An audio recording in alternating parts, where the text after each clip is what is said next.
What do you think about the UK getting into business with China? Keir Starmer was in Beijing. Well, it's very dangerous for them to do that, and it's even more dangerous, I think, for Canada to get into business with China. Ito ang naging reaksyon ni US President Donald Trump matapos tanungin tungkol sa mga kasunduang inihayag ng United Kingdom at China kasunod ng pulong ni Prime Minister Keir Starmer at Chinese President Xi Jinping. Ayon kay Trump, mapanganib umano para sa mga kaalyado ng Estados Unidos ang mas malalim na pakikipagkalakalan sa Beijing. Sa kabila ng babala ng US President, iginiit naman ni Prime Minister Starmer na maganda at matibay ang relasyon ng UK at China.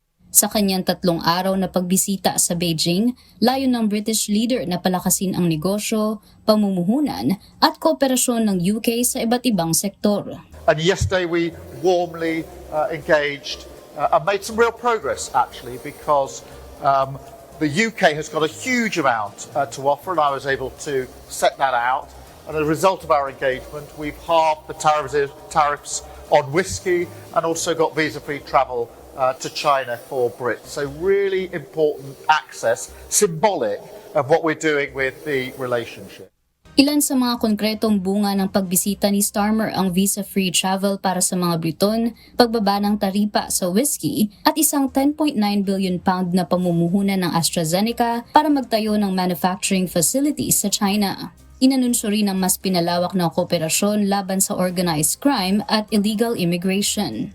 I fundamentally believe that the more we engage, the more we exchange, the more we take advantage of the opening of access to opportunities, business, art and culture and so many others, then that is the way that we build the mutual trust and respect that is so important. Samantala, patuloy din ang pagbabanta ng Estados Unidos sa mga kaalyado nito na magpapataw ng taripa sa mga bansang masyadong nagiging malapit sa Beijing.